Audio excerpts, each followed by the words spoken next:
ڈرو مت رشید، اس کی ذات سے جیسے اپنی ہی آواز اٹھی۔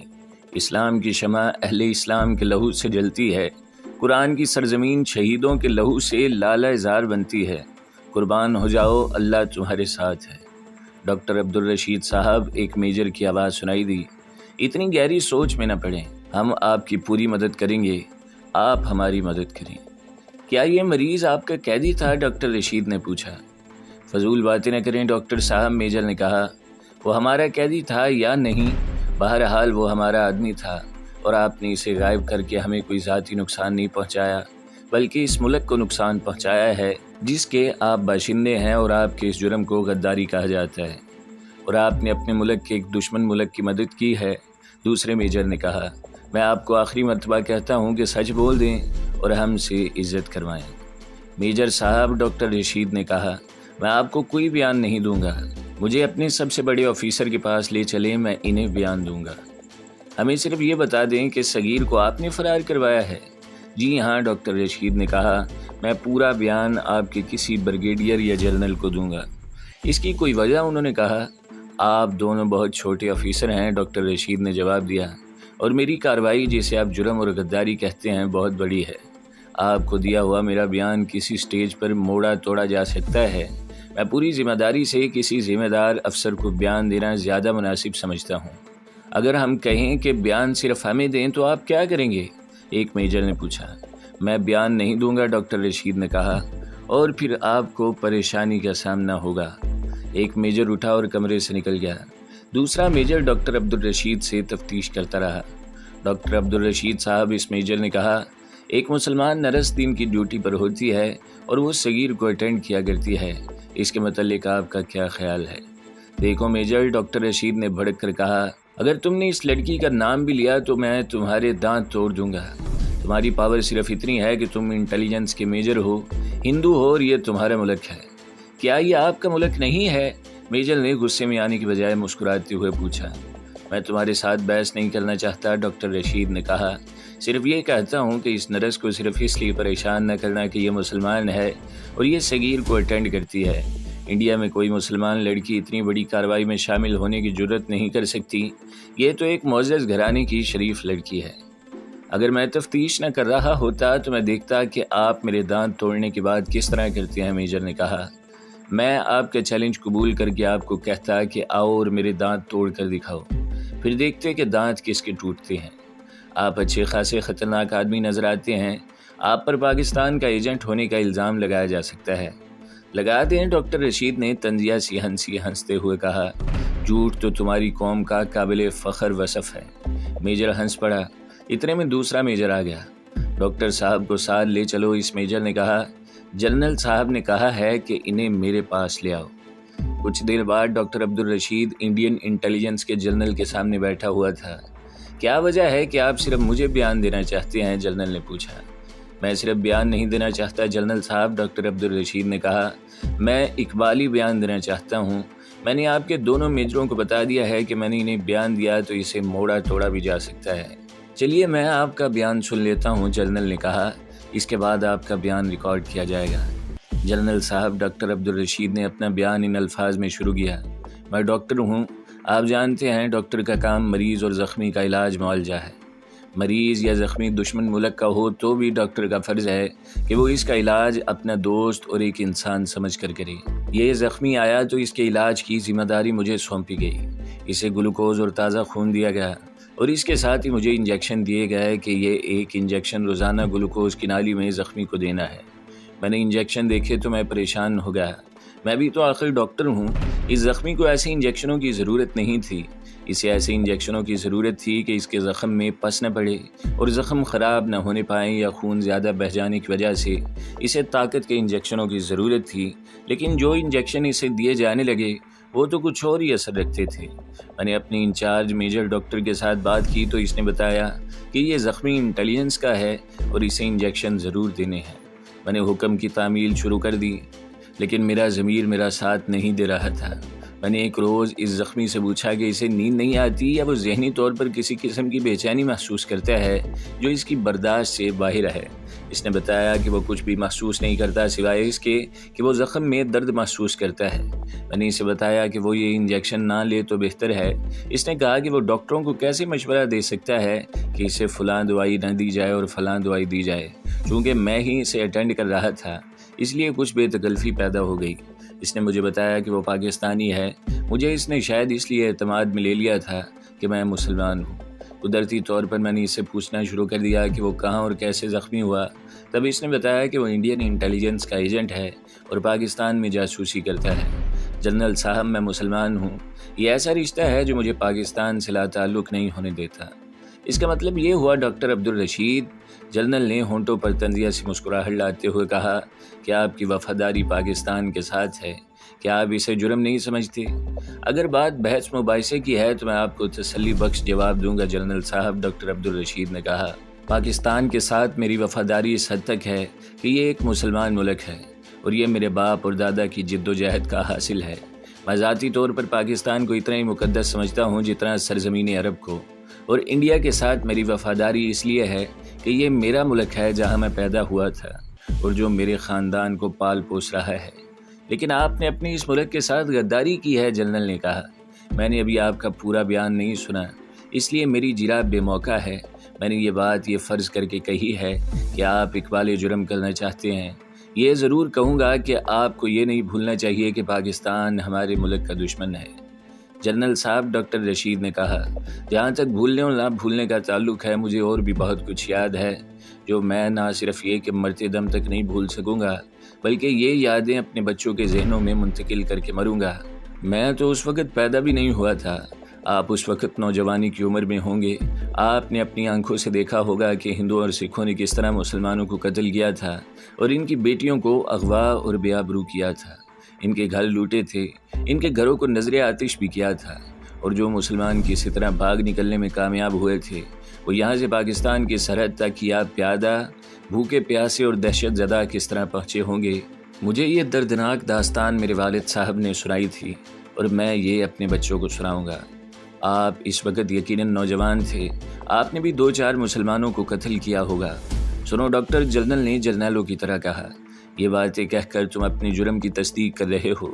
یس سر، ڈاکٹر عبدالرشید نے جرات مندی سے کہا، اگر اپنی قوم کے شہیدوں کو اور ان مظلوموں کو یاد رکھنا اور ان کی باتیں کرنا جرم ہے تو میں اس جرم کا مجرم ہوں، مجھے سزا دیں۔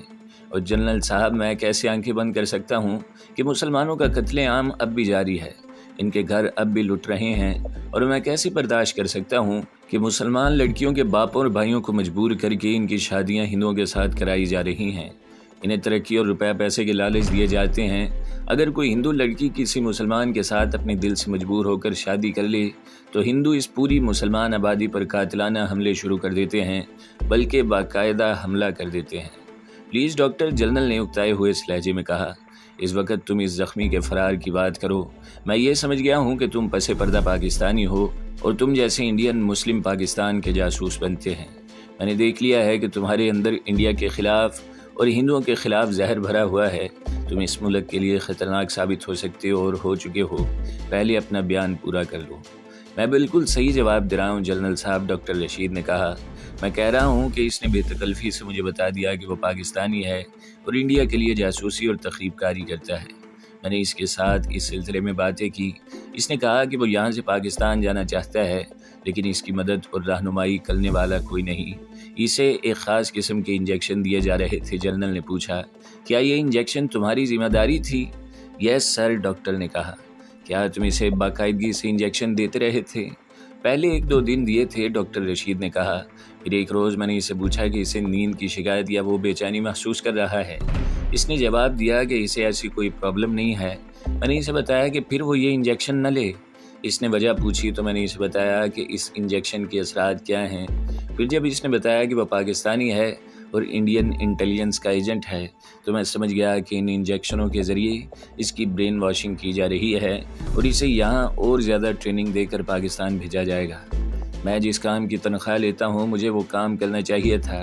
اگر میں نہیں کرتا تو یہ بددیانتی ہے، لیکن میری 2 حیثیتیں اور بھی ہیں اور میرے اندر ضمیر بھی ہے۔ میری ایک حیثیت تو یہ ہے کہ میں ڈاکٹر ہوں اور دوسری حیثیت یہ کہ میں مسلمان ہوں۔ ڈاکٹر کی حیثیت سے میں دیکھ رہا ہوں کہ ایک آدمی کی شخصیت تبدیل کی جا رہی ہے، اس کا کردار اور اس کا ایمان مسخ کیا جا رہا ہے اور اسے آزادانہ طور پر کچھ سوچنے اور سمجھنے کی صلاحیت سے محروم کیا جا رہا ہے۔ یہ آدمی مسلمان ہے، اگر ہندو، سکھ، عیسائی یا کسی اور مذہب کا ہوتا تو بھی میں اسے انجیکشنوں سے بچا لیتا۔ یہ میرے ضمیر کی آواز ہے۔ میں نے اس مریض کو یہ انجیکشن دینے بند کر دیے، اس کے نتیجے میں اس کا ذہن بیدار ہوگا، پھر اس نے خواہش ظاہر کی کہ وہ اپنے وطن میں واپس جانا چاہتا ہے۔ تم نے اسے یہاں سے بھاگ جانے پر اکسایا ہوگا، جنرل نے کہا۔ میرے اکسانے کی ضرورت ہی نہیں تھی، ڈاکٹر عبدالرشید نے کہا، وہ خود میرے پیچھے پڑ گیا تھا، میں اسے یہاں سے فرار کراؤں۔ میں نے اسے فرار کرا دیا۔ کیسے؟ جنرل نے کہا۔ میں نے اسے اوور کوٹ اور کپڑے لا کر دیے، ڈاکٹر رشید نے جواب دیا۔ رات کو اسے ہسپتال سے نکال دیا۔ ہسپتال سے اسے کہاں لے گئے تھے؟ جنرل نے پوچھا۔ اور اسے کون لے گیا تھا؟